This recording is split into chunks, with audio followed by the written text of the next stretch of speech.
Unspoken Issues. All right, ladies and gentlemen, welcome to another episode of the Unspoken Issues podcast. Oh my goodness. Hey, back in the day, we used to do polls. And back in the day, you would choose amongst a group of comics for us to cover, and then we would cover the winner. Well, Chris Armstrong's here, of course. He probably knows better than I do. We had a poll up. I know this was between two new costumes, I think is what we were shooting for here. Is that right? It was Fate #1 and Daredevil 321. Okay. And Daredevil with 56% of the votes compared to 44% for Fate. Okay, that's pretty close. We had 85 total votes. We can go. There's several comments here. Remember when people used to comment on this? Wow. Man, yeah, that has been a while. Daggone. Our buddy Gregory Wright says, if you go for DD, I'll try and put you in touch with DG Chichester, who's the writer. Which happened. Yeah. He did get in touch with us, but of course that was right as things hit the fan. We're never able to actually talk to him. Right. Gabriel Sanchez says, this is hard. I really want both of them. Tim Lewis says, I think I still have the glow-in-the-dark Daredevil issue around here somewhere. I actually like the new costume, even though I didn't understand the story, which I think that's understandable. Well, we're going to talk a little bit about that. Top fan, Andrew Wilcox. He says, Fate. The poor slob just oozes 90s blood from his demon-corrupted arm and angst-shaped throwing knives. Nice. Ron Lopes, I assume. Difficult decision. However, I'll go with the DD armor. Okay. And top fan James Purcell says, Fate is such a 90s relic, I can't help but vote for it. I still remember how Jeff Johns got rid of him in the JSA relaunch. Quentin R. Scott, who I see comment on a lot of stuff. I don't know how to pronounce his name. He replied, I think I came into JSA after that. I need to check it out. So I got some comments from that poll. And finally, a little over 2 years later, we're getting around to it. That's amazing. So, yeah, we're going to get into Daredevil number 321. It's after Fall from Grace has started. Right. And it says chapter 2, but it's essentially chapter 3 because issue 319 is Fall from Grace Prelude. Okay. And then chapter 1 was the previous issue from this. I actually read those two before I got to this issue. This week. Take me up to speed here then. What in the world? What in the world? Well, let me give the creative team first. Daredevil Volume 1, number 321, cover dated October of 1993. It's Fall from Grace Part 2, Transgression. Story by D.G. Chichester and Scott. It's by D.G. Chichester and Scott McDaniel, with Scott McDaniel's on the art here. Inks by Hector Collazo. Lettered by Bill Oakley. Colored by Chris Mathis. All right, yes. So catch me up to speed before I jump into the synopsis of 321. What in the world is going on here? Well, essentially, there's this character Eddie Min. Is that right? Why do I have Eddie? I have Eddie Passim, Passim. Okay. Passim or Passim, something like that. Okay, that's right. Okay. Eddie's great. Let's go with Eddie. All right. So Eddie. Eddie is kind of, he's a telepath, and he's like inadvertently, I think, putting his thoughts into the other members of the homeless community, driving people crazy. And there's also a subplot with the Hellspawn, where some voodoo priest resurrects the Hellspawn who had been killed previously. He's the doppelganger from Infinity War, which we'll talk about. And the first issue the first chapter had Silver Sable. She was hired by some folks to come in and find Eddie. And then there's also some stuff with the hand going on. A lot of subplots kind of going through this one. And, we talked about Chichester before when we did the Dead Man's Hand Unspoken Epics. I'd mentioned how he's just kind of, his writing is just hard to crack. And I feel like after reading these first 3 issues of this, I'm starting to really get a better handle on it. I'm starting to understand a little bit better. Still times where it just seems a little too convoluted with so much stuff going on. But I get a little bit better of a handle on it. And also Scott McDaniel, who we mentioned on that Dead Man's Hand pod, where he was still kind of cutting his teeth. It seemed like this is about 1.5 years, I think, after Dead Man's Hand. And he's starting to really come into his own. It seems like I really like his art a lot more in this issue than in his earlier stuff. There's another 6-part story after this. This story has Silver Sable in an issue. Venom shows up in this one, and in the later one, Morbius shows up in it. And then in the next arc, I know there's a Captain America issue, and there's some other, like, so almost every issue there are guest stars popping in all these Daredevil books in this year long, these 2 arcs here, which is kind of interesting. And there is a lot of groundwork laid that you need to probably know about before dropping into issue 2 of Fall from Grace. I'll tell you that much. The second part of Fall from Grace, you need to know at least some of the stuff that's going on. And I didn't read Daredevil faithfully. Did you just read this issue? Yes. Yeah, that's all I did was I picked this up. Gotcha. I read it. And now that's really how we're supposed to be doing this, I guess. But well, no, here's the thing. I've been wanting to read this arc for a while, so I just decided to go ahead. Well, that's fine. I still had to go research some stuff just to kind of understand who these characters were. So it probably would have served me better to just start with the prologue and go on. Some of these characters and groups of characters, the Hand, the Chaste, or Chast, however you say that, which I think they're just kind of alluded to, but they are a definite part of the Daredevil lore. Snake Root, no clue what in the world Snake Root is. You know, some of the big names like Elektra, I'm going to recognize that. Yeah. Daredevil, I'm going to recognize that. Venom, I'm going to recognize that. But then you get into like Henry Kincoy, Sarah Harrington, which is like this offshoot plot of something with Ben Urich. I have a cast list here, and we're going to go down this cast list before we get into the synopsis, and we'll sure. kind of touch on the characters here. You could do your best to describe them. I'll do my best to at least describe what I've encountered here in this issue and what I've researched. But anything else before I get into the cast and then the synopsis? Nah, go ahead. All right. So we all know who Daredevil is. That's what we came to talk about. I mean, it's Daredevil. Mm-hmm. It's Daredevil 321. He's Matt Murdock, the lawyer by day, crime fighter by night. Oh, yes. By the way, he's blind. This is issue 321. So yes, there has been 300 issues of Daredevil prior to this. So there's a lot of history. Specifically, let's talk about Hellspawn, because that's kind of where we start this issue off with Hellspawn, which, okay, if you just pick the issue up kind of like I did, look at the cover. The cover is Daredevil. It's a glow in the dark cover, by the way. Right. It has Daredevil and a building all in glow in the dark, while Daredevil is riding what looks to be a demon. So and it's a 2-pager. If you fold it out, it's both pages of the cover. It's beautiful. But you're like, what in the world is Daredevil doing on this demon? Why is he riding this thing? This is smack in the middle, pretty much, of the cover gimmick craze. So, or maybe it's actually probably towards the tail end of it. It's October, I think, 93. It's the release. Cover date. That's the cover date. So this is probably July, August, something like that. Yeah. So there had been some glow-in-the-dark covers before. I think the first one was Ghost Rider. That's the most famous one. Shadowhawk had a glow-in-the-dark cover. I think there were a few others, but I think glow-in-the-dark cover is one of the best cover gimmicks. I'm a fan. Yeah, for sure.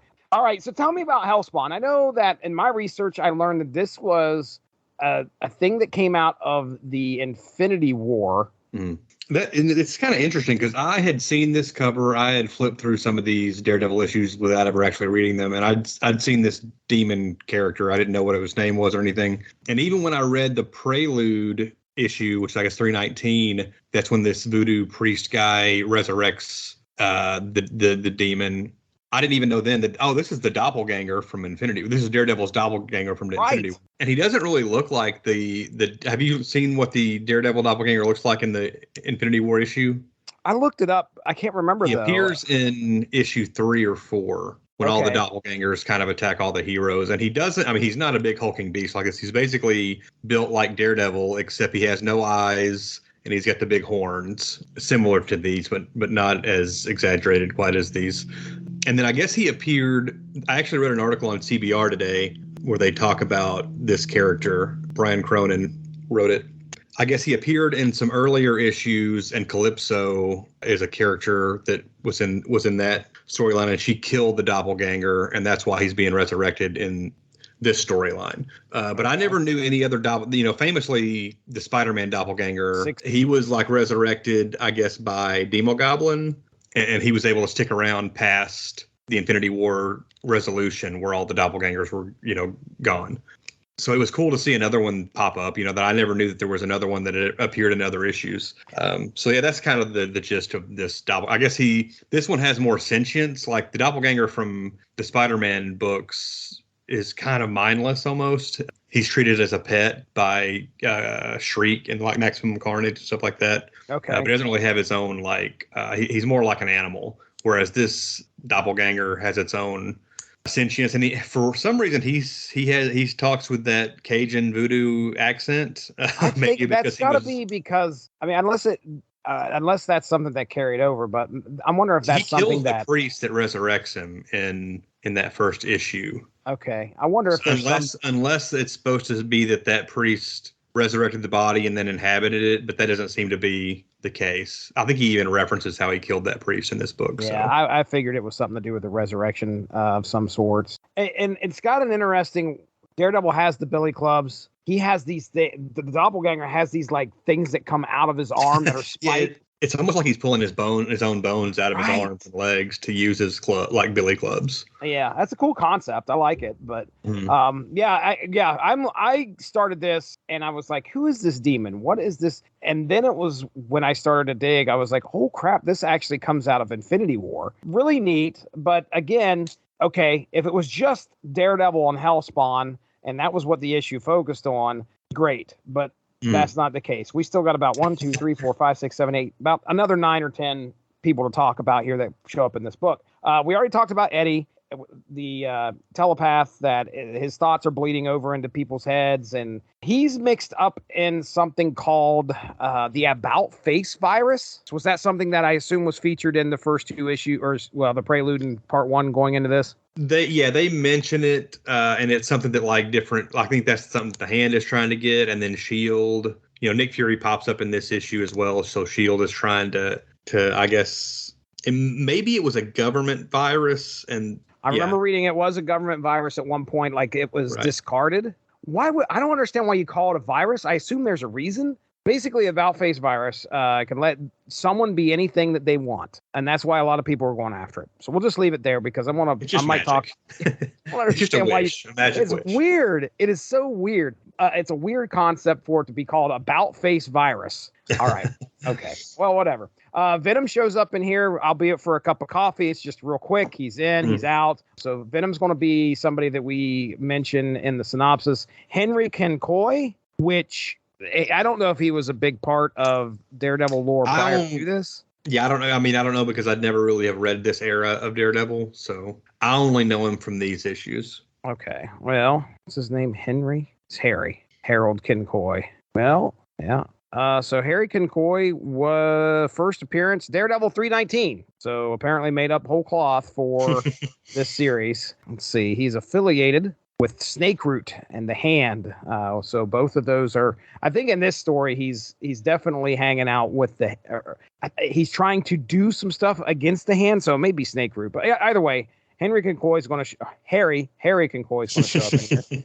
The Hand is a big part, of course. The group of ninjas that are always seem to be at odds with Daredevil. Snakeroot, which is another group that's kind of working against the Hand, it seems like, and trying to get their hands on the About-Face virus. Elektra is mentioned towards the end. So Elektra, the psi-wielding assassin, she doesn't show up.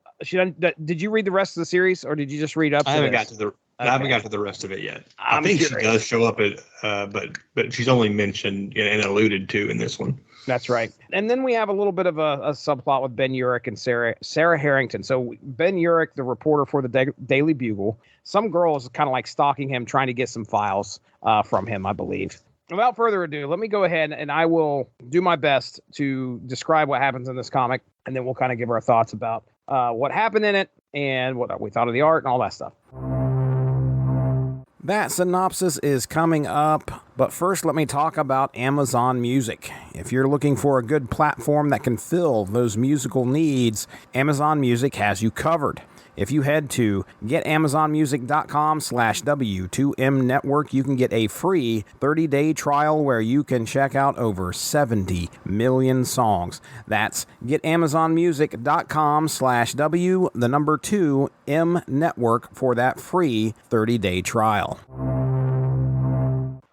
So, after a recent battle that has destroyed his iconic red suit. Oh, yeah, that's what we all came to the dance for here.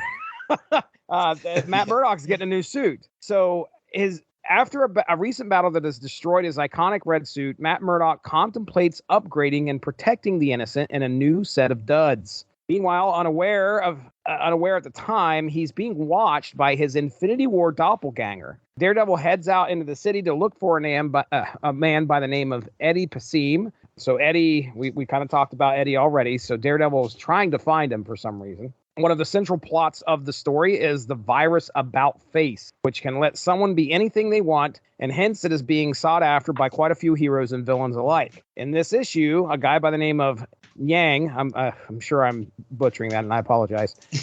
Yang is at a warehouse on the phone with Harry Kinkoy, and they are messing with some property of the Hand. Their plan is to use the product in the warehouse along with the about face virus to create a type of super heroin that is extremely addictive, but the user cannot overdose on it. So it all comes back to drugs, and what better drug to have out there on the market than one that people can't die from and get even more addicted to. Don't want to lose your customer base. That's right.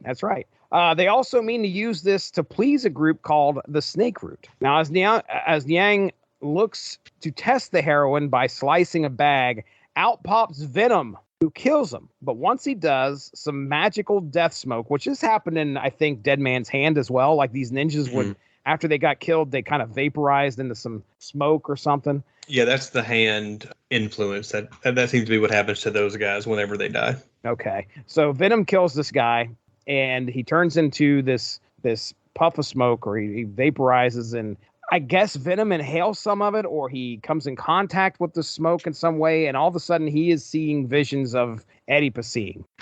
This is the same guy Daredevil is looking for, so I assume what's going to happen is that's going to at least give Venom the motivation to run into Daredevil. Because Venom and now Daredevil are looking for the same guy. As to why that was happening, I have no idea, but whatever.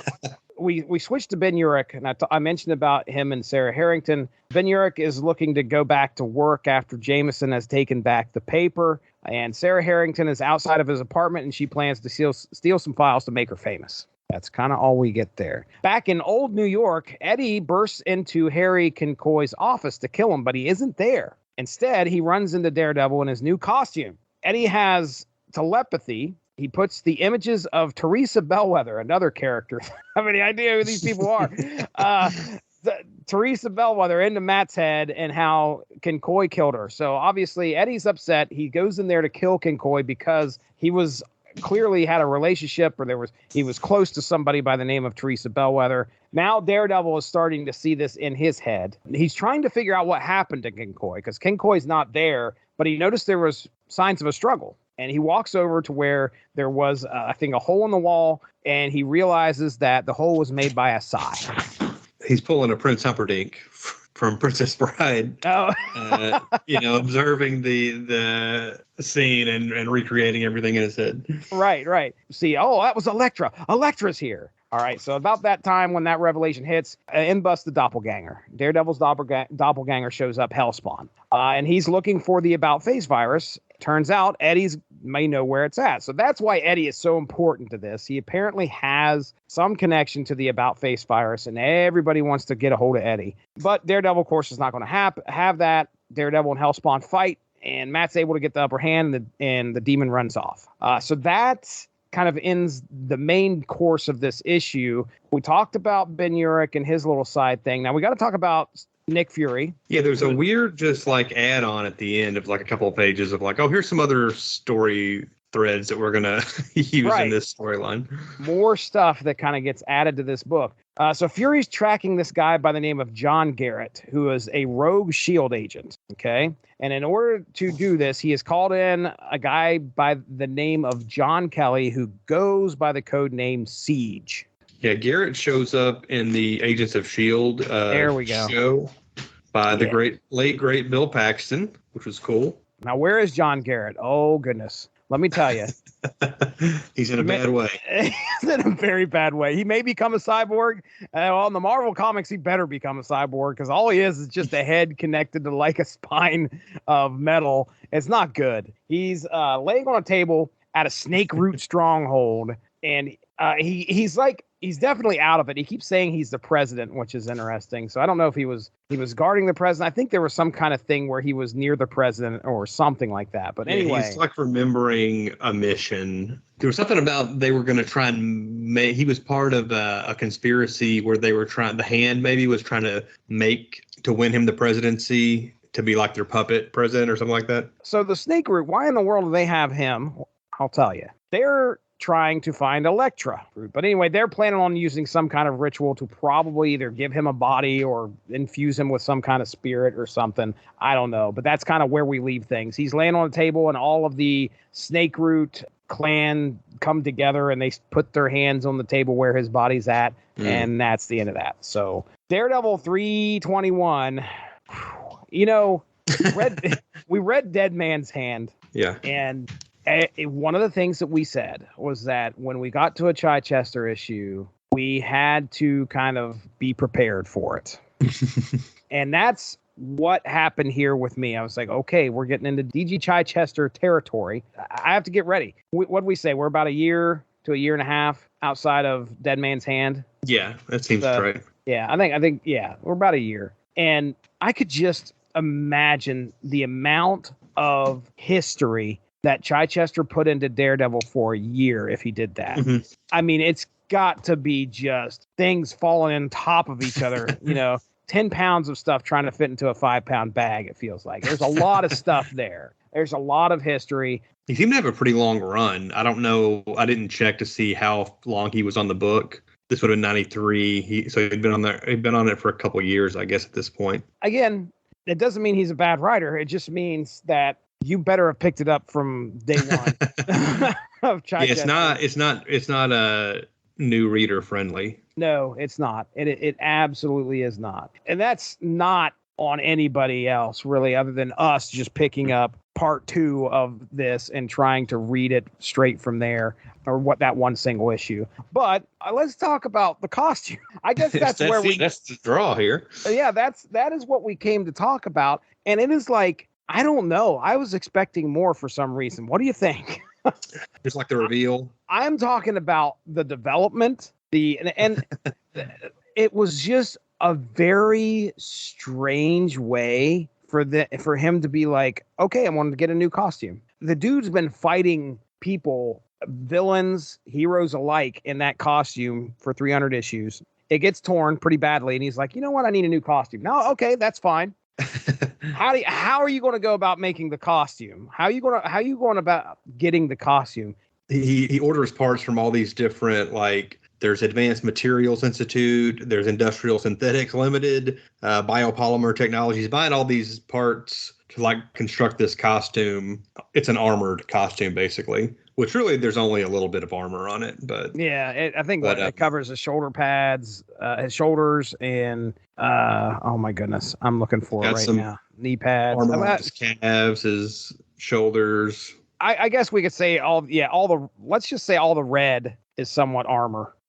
Maybe that's padded armor in some way. I don't know. I mean, in the show, didn't he have somebody making the armor for him? On the TV show, yeah, he had a costume guy. I forget the character's name. He was a character from the comics as well. But yeah, I guess I don't know how he got his costume originally. I guess he's always made his own. He had the yellow and black one for a little while in the early 60s when he first appeared, and then he switched to the red. I think he pretty much had the red all the way up to this point, and then he had this one for a little while, and then it's pretty much just been the same red costume until Shadowland. He had a black costume, but Daredevil doesn't have a whole lot. He's not like Spider-Man or some of the other characters that have a lot of variations. He's just got a couple. Yeah, but I like the design of the new costume, even though it was short-lived for him. Absolutely. I don't think it's a bad costume at all. I thought that the reveal was it was strange. It was like, my costume got tore up. My red costume got tore up. And there was not a lot of explanation for why he... No, and it's like he sat at home and he knitted this thing together, I assume. I mean, you're looking at him. He's sitting at his desk. He's got like some tools out, and he's got the costume itself, and I assume he's adding some stuff to it, but I don't know, man. It just felt like it was something like, okay, we Here you go. All right, there and within what is it, 3 pages? We got the opening scrawl. And then by the 3rd page, he is out and about, jumping around in his new costume. So I mean, yeah, the costume's cool. Dude, blood axe, black and red, baby. It's a good motif. I picked up, the Marvel's doing these action figures based on the Spider-Man animated series. At least that's the packaging. Like, there's a lot of stuff that's not really in the animated series that they're putting out through that line. And one of them is the Daredevil armored costume. Oh, neat. And I picked that up a few months ago. After I bought it, I was like, I've never read a comic with this costume.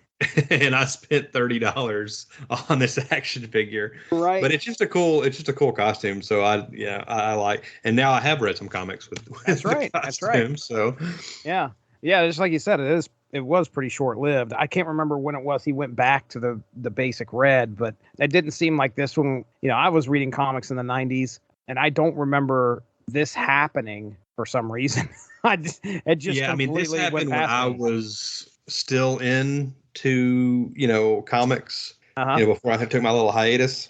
But I don't remember. He didn't appear a lot in other comics. I know he's in at least a couple of Amazing Spider-Man issues in the black and armored costume, but I don't think there's a whole lot of appearances with him in it outside of his own book. What do you think of McDaniel's Venom here? I mean, he shows up for 1 page, but he looks pretty cool. There's only one really good look at him when he first pops out of the heroin or whatever. But it's a good looking Venom. It's kind of a cross between Bagley and Larson, sort of. Yes. We got the tongue there. I agree. He looks massive. And more to come, because he's on the cover of, I think, chapter 4 or something like that. So he's definitely going to come back and menace Daredevil, I'm sure, in a couple of issues. I hate putting logic into my comics because it's comics. But, this Yang guy, the guy that's in that warehouse who decides to cut the heroin to check it, he cuts the bag. Like, there's these stacks of bags there. He cuts the bag, and out of the bag of heroin, it sticks Venom's the tongue pops out, and then Venom just tears. Where's Venom been at? What is he been doing? Hiding in the bag? It doesn't make a lot of sense. That's what I was like. Those bags aren't that big. Right. I don't understand. He's got to be behind them. And I was like, how is he coming out of these things? Well, okay, I've got a story to share. Eddie breaks into Kinkoy's office. And I think he's pretending to be a maintenance man, maybe. I don't know. But he's got a bottle. And I'll read this. I'm reading this from the comic, folks. It says, lessons brought into play 20 years later with a stolen maintenance uniform and supplies. Polystyrene packing material, those little foam peanuts, dissolved in acidic cleaning fluids, a mix like napalm. So, okay. Now, have you ever heard of that before? Never. Okay. I don't know how I got a hold of it. Maybe I went to the library. I don't know. But I remember the Anarchist Cookbook. Wow. Okay. Have you ever heard of that? I've heard of it. Okay. So the Anarchist Cookbook was, there was a lot of bad things that, right. There was a lot of bad things that kids should not have had access to. And one of the things I remember hearing somebody talk about, I don't know if I read it because I swear I don't think I recall having this book. It must have been somebody else on the bus. And you're riding the bus to and from school. People are going to talk about things. And maybe somebody else had the book. But I can remember, people telling me, yeah, man, sugar and gas tanks. I'm like, oh, okay. That's something that stuck in my head. And then somebody started telling me about taking styrofoam and putting it in. So as a bright child, I somehow went downstairs into the basement when I was 11, 12 years old, maybe 13. And I put the out there and I started dissolving. This may all get edited out because I do not want to get flagged. But I want to tell this story to you anyway. But I put thing and I started putting this styrofoam in it. And you would not believe like the amount of styrofoam that you had to put in order just to get like probably half a cup of like this napalm fluid. So what it would do is it would dissolve into like this putty. Now, your next question is did you light it? And I did. So anyway, yes, when they were saying this is what's crazy. When I'm reading this, I'm like, they're putting that in a comic book. And now, granted, the recipe I had was calling for styrofoam. So I don't know if it would actually work. You would think that somebody at the comic, probably like a variation, like he was inspired by that or whatever. It wouldn't work. Like, it wouldn't light or whatever. Acidic cleaning fluids. I will also say that I did. Did you ever hear of toilet bowl cleaner? And no. Okay, so now that's cleaning fluid for sure. But right. What we would do is we would take it was called the Works, and it was basically toilet bowl cleaner, and you would put, like, I don't know, maybe half a cup to a cup in a 2-liter bottle.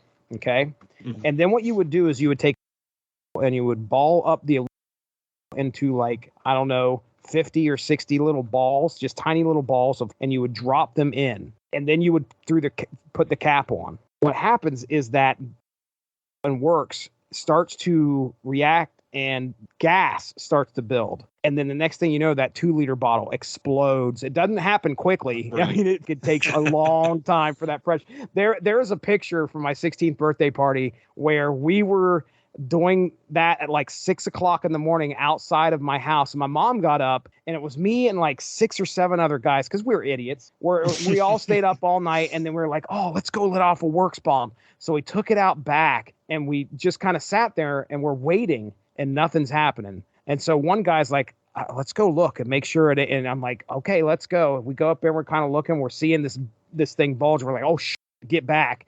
And then finally, after probably about like 10, 15 minutes, boom, this thing explodes. It's loud as and it was something else. But anyway, there's my napalm story for you. Back to the comic. So, okay, what are your thoughts here, man? I mean, we got the cool costume. We got a definitely a involved story. I mean, overall, I liked it. I think, like I said, I'm starting to get a handle on, I guess, Chichester's writing style, maybe. And this issue, like, it had a really cool fight at the end. We didn't really go over it as much, but like when he finally faces off with Hellspawn, it's kind of weird. Like the first few pages are kind of a mess, or at least I thought they were initially, because like Matt is sitting in his apartment getting his costume ready or whatever, and the Hellspawn is in his window right behind him. You think, oh, he's about to attack him, and then the next page is like what looks like a fighting pose, where like it looks like Daredevil and Hellspawn are fighting, but then as you continue reading it, you realize, oh, Daredevil doesn't even know Hellspawn's there. He can't sense him. Has no idea that he's there. Yeah, and he's just kind of following him. So I guess it was like a kind of they were really wanting this to be like Daredevil's Venom, maybe, because like, Daredevil or Venom can't affect the Spider-Man Spidey sense, That's right. So, right. So, he can't affect, Daredevil can't sense him with his radar or whatever. So that was kind of, once I realized what was going on, I thought that was kind of neat. And then when they finally show up at the end and have their face off and their fight, that was, I thought, a pretty cool way for Daredevil basically sets him on fire so he can get a sense of where he's at, and then they have their fight or whatever. So Overall, I did like it. It's still a lot to take in, and it's really dense, like a lot of other Chichester stuff has been that we've read. The art style of the fight and how that's put together, there's some pretty dynamic panels and pages. Mm-hmm. When you look at, like, it's neat to see the common theme. Like if you just go down through these pages, so as soon as Hellspawn crashes through. All right, this is actually really cool. I just noticed this. So find the page where Hellspawn breaks through the window. That's always Unspoken Issues plus. But he breaks through the window. Notice there's a circle. It's like there's a circle there that he breaks through. Now, as we continue on, the next page, we have some rectangular widescreen kind of like panels, but there's another circle. And then the next page, as this fight continues, there's another circle. Mm-hmm. And then we have some rectangular panels, and then there's another circle. And it's like it's white stark background, and then these panels are just kind of floating around on this white background, which is really neat. I don't know if it's McDaniel kind of coming into his own as an artist, or if it's like him getting more freedom to do more experimental stuff. I've been reading a lot of his Nightwing run that he did as well lately. And he's got a real thing about circles. Oh, really? And like Fish Islands, like panels and stuff like that. So it looks like it's developing here, and he just kind of takes it as like a signature part of his style later. All right. Anything else? I think that's about it. I did want to mention Siege, who is on the cover to the next issue. And he's, I guess, started out as a Deathlock character, and I looked him up on... Definitely looks like a Deathlock. I thought it was Deathlock for a second, and I was like, that can't be Deathlock. Right. It says John Kelly was initially created by Dwayne McDuffie and Gregory Wright as a pseudo preview of their then upcoming relaunch of Deathlock, as well as to provide existing in-continuity backstory for that series prior to its launch. Gregory Wright is solely credited for recreating him as Siege. Oh, very cool. In a later Deathlock story, and then he shows up here. So shout out to friend of the podcast, Gregory Wright. Right, definitely. As well, so. I'll tell you, these characters that make up Snakeroot, they look pretty crazy. I'm sure every single one of these dudes has a backstory, but I mean, they all have different costumes. They almost look like you could. Some of them remind me of some Image characters for some reason. Like I don't know why, but well, they got the big shoulder. The one guy's got the big shoulder pads. Another guy's got the big gauntlets on his arms. So yeah, definitely a unique looking unit. And yeah, poor John Garrett. Jeez, please, just a rib cage and some spine there. Yeah. I was gonna say that's pretty much all I got for this one. My panel of the issue would probably have to be the Hellspawn busting through the window. Oh, look at you go! I love the falling through the sky right there on that third page where we first get to see the costume. That's copping out, but because it's our first costume page, and he's falling through the sky. You got the Hellspawn right after him. It's a worthy one. I'll gladly take it. All right, man. Well, that's Daredevil 321. Thanks for everybody that voted 2 years ago. We appreciate it. Sorry we didn't get a chance to get to this any quicker, but it was a lot of fun. Learned a lot. With that being said, Chris Armstrong, tell these people where they can find you and what you've been doing. This would be a good time to plug a sponsor of the W2M network, and that is Grammarly. For you, the listeners of Unspoken Issues, Grammarly is offering a free download of the Grammarly software. Grammarly's AI-powered products help people communicate more effectively. Grammarly helps you write mistake-free on Gmail, Facebook, Twitter, LinkedIn, and nearly anywhere else you write on the web. Grammarly corrects hundreds of grammar, punctuation, and spelling mistakes while also catching contextual errors, improving your vocabulary, and suggesting style improvements. To download Grammarly today, go to getgrammarly.com/W2M network. Again, that's getgrammarly.com/W2M network to download Grammarly for free.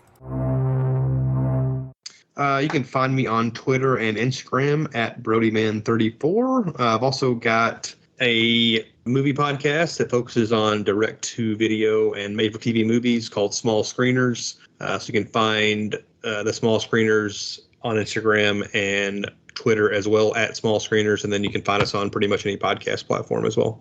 All right, very good. Yeah, you can check out other shows, well, I should say on the Source Material Comics feed. Unspoken Issues is part of that, and we have done quite a few Unspoken Issues, Unspoken Epics here lately. Specifically, we mentioned Dead Man's Hand. You can also check out our recent drop of The Carnage Cosmic. That's right, where Dean, Derry, and myself talk about the Carnage symbiote getting onto the Silver Surfer and all the insanity that happens in 2 issues of Amazing Spider-Man. And then we even go into a what if. So check that out. That should be on the feed as well. And of course, Source Material Comics podcast that I do here on the Source Material Comics feed, where I think the last episode I did was a crazy Doom comic all by myself. And it was... I haven't listened to that one yet. I listened to the Orkin, or was it... Yeah, you got it. The Orkin Exterminator flip book with Spider-Man. Yeah, that was fun. Have you ever played Doom? I assume that at some point you probably played I played it Doom a couple times, in the 90s when it first hit PCs and stuff. Yeah. Well, this is going to be familiar territory because that's all it is. All right, man. Hey, this has been Daredevil 321. I want to thank Chris Armstrong for being here. Of course, I am Jesse Starcher. We'll catch you next time. Have a good one. Bye-bye. Thanks for joining us. Unspoken Issues is part of the UnspokenDecade.com, the home for 90s comics, blogs, and podcasts. Unspoken Issues also has a Facebook group you can join if you are interested. Just search the Unspoken Issues podcast and request to join. All of this would not be possible without W2Mnet.com and the Rattlechin Broadcasting Network, so make sure to seek them out for more podcasts. If you enjoyed what you heard today, please feel free to share, and we look forward to entertaining you again soon.